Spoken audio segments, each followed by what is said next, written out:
Imagine descobrir que alguém ao seu lado, talvez um rosto conhecido ou até alguém com quem você já conversou, carrega um segredo sombrio e perturbador. No caso de Israel Keyes, um assassino meticuloso e sem remorso, as pistas eram tão escassas que ninguém suspeitava que ele escondia uma vida de crimes horripilantes. Hoje, você conhecerá detalhes perturbadores desse mistério que poucos ousam revelar. Uma trama repleta de desaparecimentos, pistas deixadas ao acaso e um horror crescente que a cada descoberta fica mais evidente. Acompanhe até o fim para conhecer todos os segredos sombrios de Keyes e como ele se tornou o serial killer que ninguém imaginava. Na manhã de 2 de fevereiro de 2012, um jovem saiu da movimentada rodovia em Anchorage, Alasca, e estacionou em um amplo pátio coberto de neve. Passou por vários veículos até chegar a uma pequena cabana de tom vibrante, um azul petróleo chamativo. Era a cafeteria The Common Grounds, onde trabalhava como barista. Depois de estacionar, ele caminhou até a entrada dos funcionários, pegou suas chaves e foi abrir a porta, mas percebeu que ela já estava destrancada. Ele sabia que a colega que trabalhara na noite anterior, Samantha Koenig, de 18 anos, era responsável por fechar a loja. Apesar de estar no emprego havia apenas um mês, Samantha era uma funcionária considerada responsável e nunca tinha deixado de trancar o local antes. O jovem apenas deu de ombros, imaginando que talvez fosse um simples esquecimento, e entrou na cafeteria. No entanto, ele notou imediatamente que algo estava fora do lugar. O ambiente parecia desorganizado, como se Samantha tivesse saído de repente, sem sequer tentar arrumar nada. Guardanapos estavam espalhados pelo chão, toalhas jogadas de forma descuidada e copos ainda estavam sobre o balcão. Enquanto o jovem caminhava em direção à caixa registradora, imaginava cenários sobre o que poderia ter feito Samantha deixar tudo daquele jeito, algo tão incomum para ela. Ele pegou a chave da registradora e, ao tentar abrir, percebeu que, assim como a porta, a caixa também estava destrancada. Quando puxou a bandeja, notou que todo o dinheiro havia desaparecido. Naquele instante, ele percebeu que haviam sido roubados e rapidamente ligou para o chefe para informar o ocorrido. Na noite anterior, Samantha havia combinado com seu namorado, Duane, que ele a buscaria depois do turno no Common Grounds. Duane chegou ao estacionamento por volta das 20h30, cerca de 30 minutos após o horário em que ela deveria ter terminado. Ele havia se atrasado no trabalho, mas estava certo de que a encontraria ali. Ao chegar, Duane olhou ao redor e percebeu que não havia sinal de Samantha. A cafeteria estava escura, aparentemente fechada, o que o deixou preocupado. Ele saiu de sua caminhonete no frio intenso da noite, aproximou-se da janela do quiosque e pressionou o rosto contra o vidro para tentar ver lá dentro. Mas o lugar estava vazio. Sem alternativas, Duane decidiu ir até a casa dela para ver se Samantha havia voltado sem avisá-lo. Ele queria se certificar de que tudo estava bem e que não havia motivo para preocupação. Alguns minutos depois, Duane chegou à casa de Samantha. Ele bateu na porta e foi atendido pelo pai dela, James, um homem dedicado que criara Samantha desde pequena. Duane explicou que havia ido buscá-la no trabalho, mas que ela não estava lá e ele não tinha ideia de onde ela poderia estar. James, surpreso, respondeu que também não sabia de nada e que não tivera notícias da filha naquela noite. Ambos foram para a cozinha de James, sentaram-se e começaram a enviar mensagens de texto e a ligar para Samantha, na esperança de alguma resposta. Após alguns minutos, o telefone de Duane acendeu com uma mensagem dela. A mensagem, no entanto, parecia estranha. Samantha expressava estar chateada e dizia que precisava de um tempo para refletir, que passaria alguns dias com amigos e que Duane deveria avisar seu pai sobre isso. Duane mostrou a mensagem para James, que imediatamente achou a situação estranha. Ele conhecia bem a filha e essa atitude não combinava com ela. Samantha e James sempre foram muito próximos. Ela costumava compartilhar tudo com ele e não faria sentido se afastar sem avisá-lo diretamente. Além disso, ignorar as ligações e mensagens do pai enquanto ele estava visivelmente preocupado era algo completamente fora do comum para ela. Os dois homens passaram a noite em claro, tentando entrar em contato novamente com Samantha, mas nenhuma nova mensagem ou ligação chegou. Na manhã seguinte, quando perceberam que ainda não tinham notícias dela, James decidiu ir ao departamento de polícia de Anchorage e registrar um boletim de desaparecimento para sua filha. Após o registro do desaparecimento, um policial do departamento de polícia de Anchorage entrou em contato com o proprietário da cafeteria Common Grounds para verificar sobre Samantha. O dono explicou que já havia recebido uma ligação de um dos baristas, informando que a cafeteria aparentemente havia sido roubada e que ninguém conseguia contatar Samantha.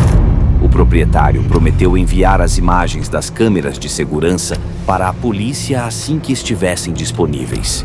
Enquanto aguardavam as imagens, alguns policiais começaram a ligar para amigos e familiares de Samantha, na esperança de encontrar alguma pista sobre seu paradeiro. Mas ninguém tinha informações.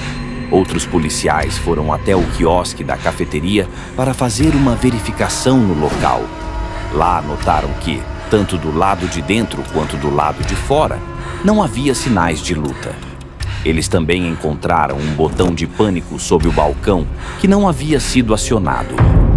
Apesar das suspeitas do pai de Samantha de que algo estava errado, a polícia começou a trabalhar com a hipótese de que Samantha tivesse roubado a cafeteria e desaparecido por vontade própria. No entanto, havia detalhes que não se encaixavam nessa teoria. Para começar, Samantha não possuía carro naquela noite, o que tornaria difícil sair a pé em meio ao rigoroso frio de Anchorage, uma cidade onde andar a pé era incomum devido ao clima extremo. Além disso, se ela realmente estivesse com amigos, por que nenhum deles sabia onde ela estava? Essas dúvidas começaram a ser respondidas mais tarde naquele dia, quando o proprietário da cafeteria finalmente enviou as filmagens das câmeras de segurança da noite em que Samantha desapareceu. As imagens, gravadas sem áudio, mostravam Samantha trabalhando sozinha dentro do quiosque, aparentando estar tranquila e focada em suas atividades. Em um determinado momento, uma pessoa que não era visível para a câmera se aproximou da janela para fazer um pedido. Samantha se virou para atender o pedido dessa pessoa e começou a preparar a bebida, sem suspeitar de nada. Quando terminou, ela voltou-se para entregar o pedido, mas, de repente, deu um passo para trás e levantou os braços, mostrando estar assustada. Em seguida, ela apagou as luzes dentro do quiosque e ajoelhou-se, de costas para a janela, mantendo-se imóvel. Após cerca de 1 minuto nessa posição, Samantha levantou-se lentamente e caminhou até a registradora. Ela a abriu, retirou algum dinheiro e voltou à janela, onde entregou o dinheiro a uma figura sombria que estava do lado de fora.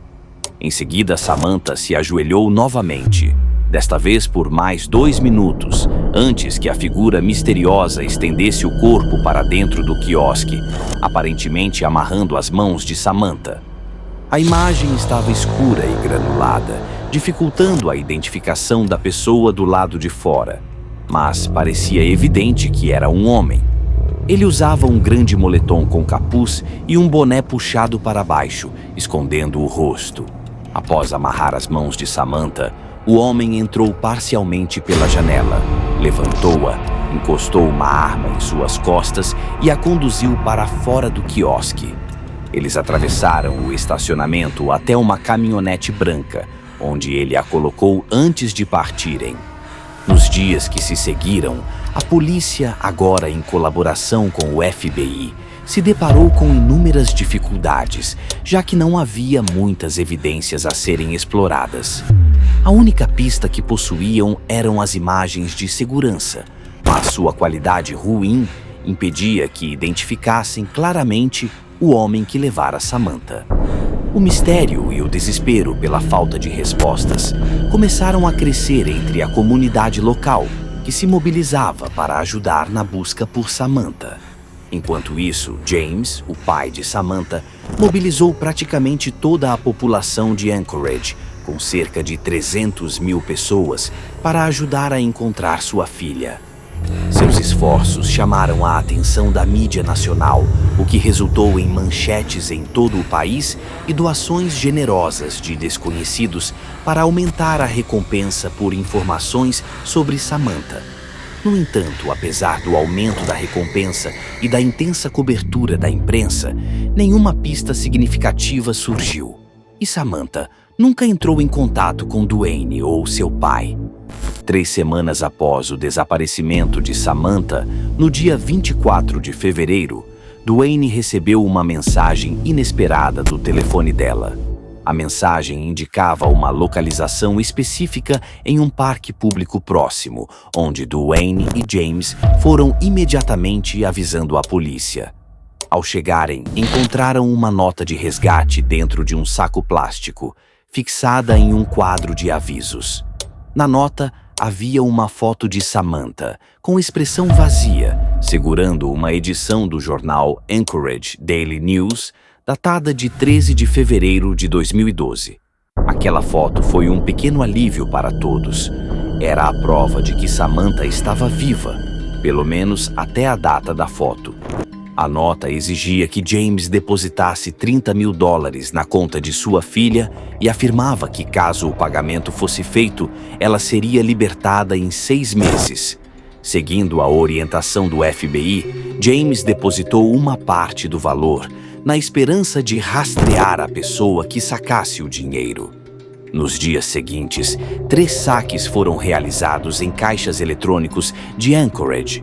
Mas o FBI não conseguiu chegar a tempo de pegar o responsável, que sempre fugia rapidamente. As imagens de segurança dos caixas eletrônicos mostravam um homem usando uma máscara de esqui e óculos escuros, dificultando a identificação. Após esses saques, a conta de Samantha ficou inativa por 1 semana, mas no início de março, novos saques foram realizados, agora fora do estado, no Arizona, Novo México e Texas. Em um dos vídeos de segurança no Texas, o FBI conseguiu ver um pequeno Ford Focus branco que o suspeito usava para escapar. As autoridades passaram a monitorar a área e, em 13 de março, um policial rodoviário do Texas avistou o veículo em um hotel.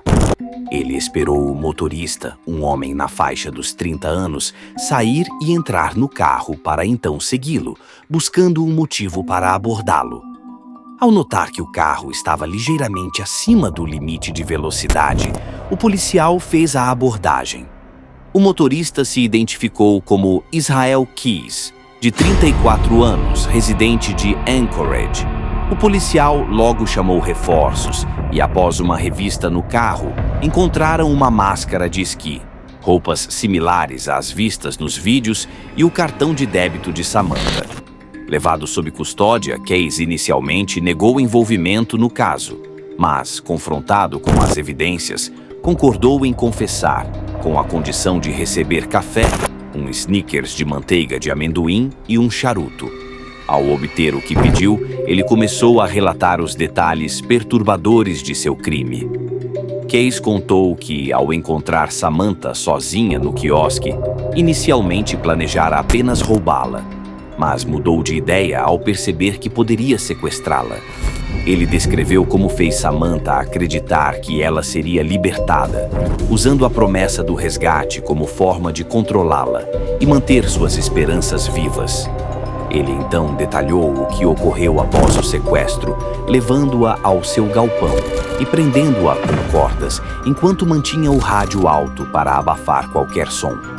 Afirmou que lhe deu cigarros e garantiu que tudo ficaria bem, embora não tivesse intenção de deixá-la viver. Pouco antes das 4 da manhã, ele tirou a vida de Samantha de maneira brutal e silenciosa, retornando para sua casa logo em seguida, onde tomou um banho e seguiu sua rotina, como se nada tivesse acontecido. Mais tarde, ao retornar de um cruzeiro, Keyes preparou o corpo de Samantha para uma falsa prova de vida, maquiando-a e costurando suas pálpebras para criar uma aparência viva.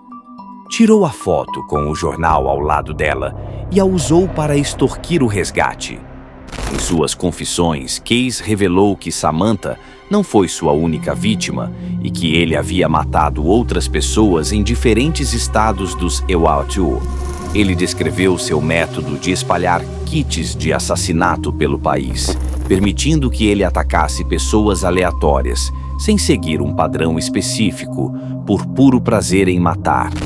Antes que pudessem descobrir o total de suas vítimas, Keyes tirou a própria vida na prisão em dezembro de 2012.